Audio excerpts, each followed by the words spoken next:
पुढच्या वर्षी जर तुम्हाला नमुना आठ बनवायचा असेल, जो की आपल्याला बनवायला कमीत कमी 2-3 आठवडे त्यापेक्षा जास्तच लागत असतील, तर तो फक्त एका क्लिकवरती कमीत कमी 5 सेकंदमध्ये तुमचा नमुना 8 जो आहे तो तयार होणार आहे. आणि त्यानुसारच नमुना 9 देखील तुमचा जो काय आहे तो एका क्लिकवरती फक्त 5 सेकंदमध्ये जो आहे तो तयार होणार आहे. तर सर्व ग्रामपंचायत अधिकारी, त्यानंतर ऑपरेटर आणि सरपंच या सर्वांना माझा नमस्कार. तर आजचा विषय असा आहे की नवीन आर्थिक वर्ष चालू झाले 2026-27. या आर्थिक वर्षामध्ये आपल्याला नमुना 8, नमुना 9 हे रजिस्टर जे काय आहेत तर ते आपल्याला पुन्हा नवीन बनवावे लागतात, मेंटेन करावे लागतात. त्याच्यामध्ये जे काय बदल आहेत, घसारा असेल, भारांक असेल, याच्यानुसार जे काय बदल होतील त्यानुसार आपल्याला ते रजिस्टर पुन्हा बनवावं लागतं. तर तुम्हाला माहिती आहे नमुना 8 हे किती कॉम्प्लेक्स आहे, त्यामध्ये किती कॉम्प्लेक्स गणित वगैरे आपल्याला करावं लागतं.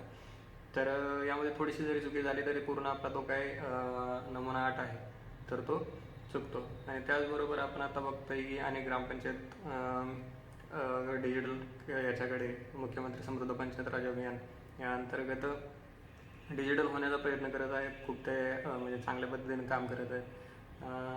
तर अनेकांनी आपल्या आपल्या घरांवर म्हणजे ग्रामपंचायतने घरांवर लावण्यासाठी QR कोड दिले, ते स्कॅन केल्यानंतर त्या घराची माहिती वगैरे आपल्याला भेटते. तर अशा प्रकारचे अनेक उपक्रम जे काय आहेत ते राबवले जातात. तर तो देखील उपक्रम आपण म्हणजे तो देखील आपले फीचर यामध्ये आहे. त्याचबरोबर सगळ्यात महत्त्वाचं तर नमुना 8 जे काय आहे तर तो आत्ता फक्त तुमचा एका क्लिकवरती पूर्ण तयार होणार आहे.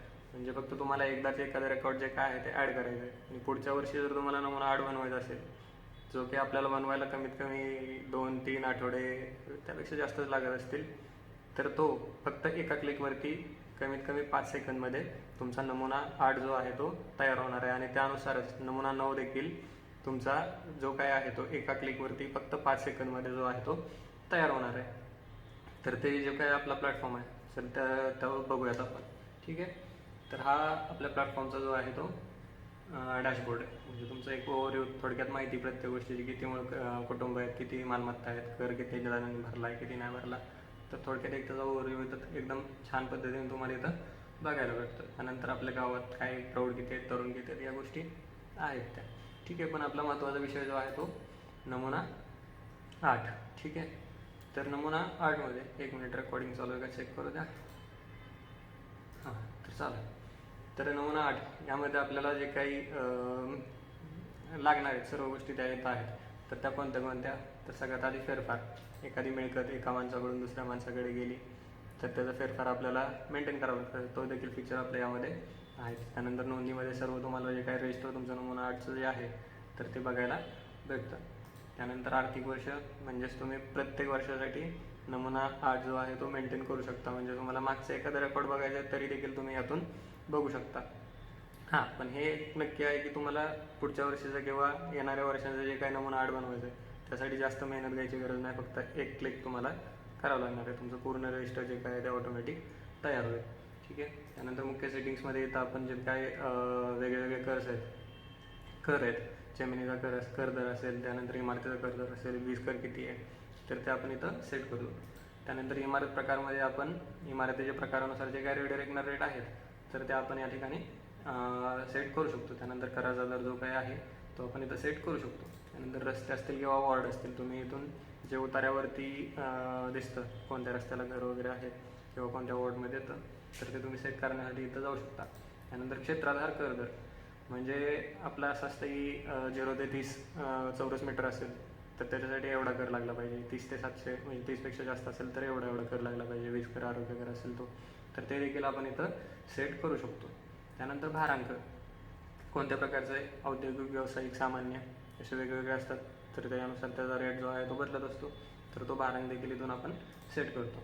त्यानंतर घसारा दर म्हणजे जमिनीच्या वयानुसार त्याचं मूल्यांकन बदलत राहतं तर तो देखील इथं आपण सेट करू शकतो. 0 ते 2 वर्षामध्ये 100% घसारा, त्यानंतर 2 ते 5मध्ये 90% घसारा. तर जमिनीची काही किंमत कमी होत जाते, जमिनी प्रॉपर्टीची किंमत जे काही कमी होत जाते तर ते आपण इथं बघू शकतो. आणि मालक व्यवस्थापनामध्ये तुमचे जे काही सगळं मालक आहेत त्यांची तुम्ही माहिती घेऊ शकता. सगळ्यात महत्त्वाचा विषय आपण आता एक उतारा बनवून बघूया. ठीक आहे. तर आता इथे एखादा तुमचे जुने जे काय आहेत कुटुंब आहेत तिथून तुम्ही घेऊ शकता. नसेल तर तुम्ही इथं एखादा नवीन जोडायचं आहे तर तुम्ही इथून जोडू शकता. ठीक आहे. मी आता जुने जे आहेत तेच घेतो. समजा इथं रामचंद्र विठ्ठल पाटील घेतला जोडला, हे झालं मालक. त्यानंतर भोगवटदार निवडला. त्यानंतर मिळकत क्रमांक काहीतरी पण एक टाकूयात, समजा 102 टाकला. रस्ता निवडायचा आपल्याला, मुख्य रस्त्याला आहे. ठीक आहे. तर त्यानंतर भारांक कोणत्या प्रकारचे, सामान्य म्हणजे निवासी जर असेल तर सामान्य दर लागतो. त्यानंतर याची लांबी समजा 35/25 असेल. ठीक आहे. जमिनीचा कर दर जो आहे तो 940. त्यानंतर इमारतीचा प्रकार, आता समजा मी RCC मध्ये घेतो, बांधकाम वर्ष 2017 घेतलं. ठीक आहे. तर आता इथं बघा तुम्ही, जसं मी जमिनीचं वर्ष बदलतोय तसं हे बदलतंय, कारण आपल्याला माहिती आहे घसारा जो आहे त्यावरती लागू होतो जसं जसं जमिनीचं वय वाढत जाईल तसं.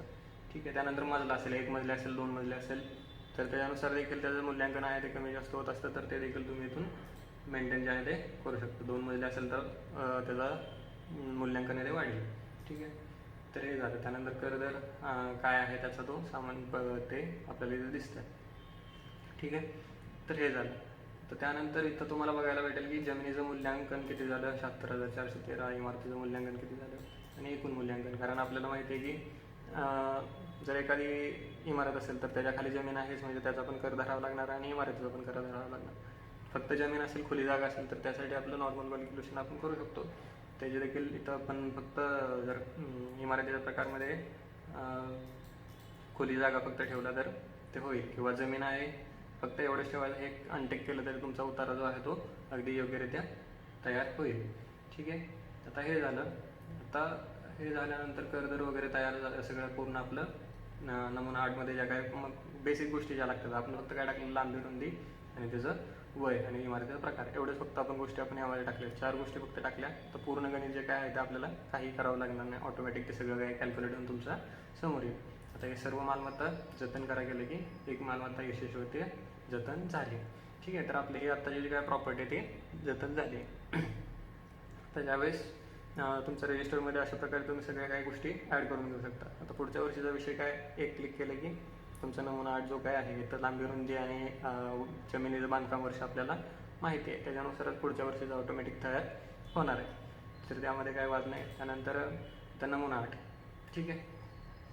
तर नमुना 8 आपल्याला जर बघायचा असेल तर आपण मिळकत क्रमांक 102, तर ही एक आत्ता आपण जोडलेली आहे. तर त्याचं आपल्याला हे पाहिजे, PDF घ्यायचे. तर इथं तुमचा जो काही आहे तर तो निवडा, प्रिव्ह्यूवरती क्लिक करा. तर त्या पर्टिक्युलर माणसाच्या नावावर जेवढ्या मिळकती आहेत तेवढ्या सगळ्या तुम्हाला दिसतील. त्यानंतर आता आपल्याला समजा याची PDF पाहिजे, तर PDF तयार करावं, ते क्लिक केलं की तुम्हाला त्याचा पूर्ण उतारा नमुना 8 जो काय आहे तो मिळतो. त्यावरती फक्त सही करायचं काम, म्हणजे फक्त एका क्लिकवरती आपण नमुना 8 एखाद्या व्यक्तीला देऊ शकतो. तुम्हाला काही एक्सेल शीट मेंटेन करायची गरज नाही, किंवा त्यामध्ये काही चेंजेस वगैरे करायची गरज नाही. पूर्ण वर्षामध्ये तुम्ही कधीही द्या, चालेल.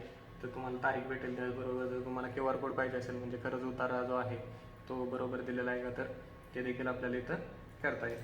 तर हे झालं.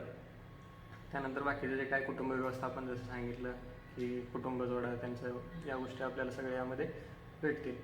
तर जर तुम्हाला ही प्रणाली जर का वापरायची असेल किंवा तुमच्या ग्रामपंचायतीसाठी लागू करायची असेल तर नक्कीच माझ्याशी संपर्क साधा. अगदी रास्तदारामध्ये आपण तुम्हाला ही पूर्ण प्रणाली आहे ते देऊ. तर ही प्रणाली घेण्यामागचं काय कारण आहे, तर तुमचा एकतर खूप सारा वेळ वाचतो. म्हणजे नमुना 8ला खरंच तुम्ही बघा, तुम्ही ज्यावेळेस शेवटचं बनवलं होतं त्यावेळेस किती तुम्हाला टाईम लागला होता, तेच काम आता फक्त तुमच्या एका क्लिकवर होणार आहे. हां, आणि सगळ्यात महत्त्वाचा विषय म्हणजे कर. तर कर नोंदी पण देखील तुम्हाला इथं सगळ्या बघायला भेटतात. कोणत्या मालकाचे किती कर आहे, किती थकबाकी आहे, जुना कर किती आहे, चालूचा कर किती आहे, या गोष्टी तुम्हाला बघायला भेटतात. त्यानंतर जर त्याचा भरणा करून घ्यायचा असेल तर इथून तुम्ही त्याचा भरणा करून पण घेऊ शकता. थकबाकीतून असेल किंवा चालू रकमेमधून असेल, तुम्ही इथून करून घेऊ शकता. त्यानंतर कर मागणीपत्रक जे आहे त्याचा नंबर कोणता ते आठवत नाही, पण ते देखील तुम्ही यामध्ये बनवू शकता. तर हे सगळ्या गोष्टी यामध्ये तुम्हाला भेटतात. तर ज्यावेळेस मुख्यमंत्री समृद्ध पंचायत राज अभियान चालू होतं तर त्यावेळेस आम्ही आमच्या ग्रामपंचायतीमध्ये, ग्रामपंचायत तुळशी, तालुका माढा येथे आम्ही हे प्रणाली बनवली होती. तर त्यावेळेस मुख्यमंत्री समृद्ध पंचायत राज अभियानाअंतर्गत जे काही थकबाकी आहे त्याच्यावरती 50% डिस्काउंट आहे तो द्यायचा होता. म्हणजे तुम्हाला माहिती आहे यामध्ये आता कोणत्या कोणत्या गोष्टी आल्या. सगळ्यात पहिल्यांदा नमुना नऊ बघा. त्या नऊमध्ये ते कुठला पर्टिक्युलर नाव आहे ते शोधा. तुमचं अगदी हजार पानांचं रजिस्टर असू शकतं. त्यामध्ये एखादं नाव शोधा. ते नाव शोधल्यानंतर त्याचं थकबाकी किती आहे ते बघा, त्याला निम्म करा. परत त्यानंतर निम्म केल्यानंतर त्याच्यामध्ये चालूची जी काही पूर्ण रक्कम आहे ती जोडा, त्याची पावती बनवा. या सगळ्या गोष्टी तुम्हाला नाही म्हणलं तरी कमीत कमी 15 मिनिट तरी जातच होते. पण आमच्या ग्रामपंचायतमध्ये आम्ही हे प्रणाली वापरल्यामुळे फक्त बघा, आता तुम्हीच बघा किती वेळामध्ये तयार होत आहे.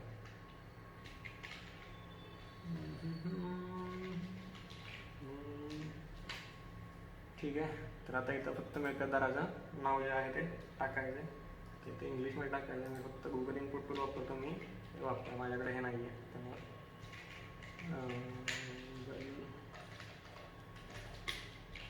इनपुट टूल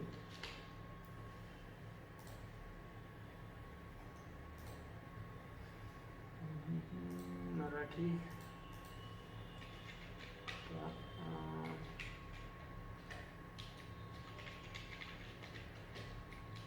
ठीक आहे. तर आता पेस्ट केलं तर त्या पर्टिक्युलर नावाचे जेवढे काही लोक आहेत तर ते तुम्हाला इथं बघायला होते. सपोज मी फक्त एवढंच ठेवलं गोरख. तर गोरख नावाचे जेवढे लोक आहेत तेवढं सगळ्यांना तुम्हाला नावं दिसतील. आता गोरख सुखदेव माझ्यावरती क्लिक केलं तर तुमचा पूर्ण कर जो आहे तर तो भेटतो आहे. तर यांनी कर भरलेला म्हणून इथं प्रमाणपत्र मिळवा असं तुम्हाला ऑप्शन दिसतोय. जर कर नसता भरला तर आपण बघूयात कसं दिसेल. मी देखील भरलेलं आहे. यामुळं आमच्या गावाचे एक विक्रमी वसुले जे आहे तर ते मुख्यमंत्री समृद्ध पंचायत राज अभियानाअंतर्गत झाले होते. आम्ही त्यांना काय करत होतो, ओके यांनी तो नाही भरला. तर यांनी नाही भरला तर त्यांचं कसं आहे, पूर्ण नियमित जर का त्यांनी रेग्युलर भरलं असतं तर त्यांना 4021 भरावं लागत होता. पण CM पेमेंट म्हणजे आपल्या अभियानाअंतर्गत त्यांना 2191 रुपये फक्त भरावे लागत होते. हा पूर्ण ज्या कराचा जे काही तपशील आहे तो येत होता. आणि याच्यातून तुम्ही अगदी फक्त तुम्हाला जेवढी पावती लिहायला टाईम लागणार आहे, शोधायचा टाईम वाचला, त्यानंतर जर कॅल्क्युलेशन गणित करायचा टाईम वाचला, तर हे सगळ्या गोष्टी तुमच्या फक्त 20 सेकंदामध्ये आमच्या गावची जी काही पावती आहे एखाद्या व्यक्तीची ती जी आहे ती तयार होत होती. तर या सगळ्या फीचर्स आपल्या या प्लॅटफॉर्ममध्ये आहेत. तर नक्कीच तुम्ही हे एकदा डेमो करण्यासाठी काही आपल्याला काय पैसे पडणार नाही, तर डेमो नक्की घेऊन बघा. जर तुम्हाला आवडलं तर इतर तुमचे ग्रामपंचायत अधिकारी वगैरे जे असतील तर त्यांच्यासोबत नक्की शेअर करा.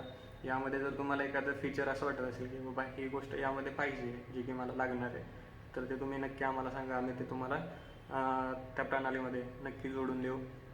तर त्याचबरोबर तुमच्याकडून जे काही इतर सजेशन्स येत असतील की बाबा आम्हाला हे पाहिजे, अगदी तुम्हाला इथलं बटन इथं नको इथं पाहिजे, ह्या देखील गोष्टी तुमच्यासाठी मेंटेन ज्या आहेत त्या केल्या जाणार आहेत. दुसरा प्रॉब्लेम आहे तो सर्व्हरचा.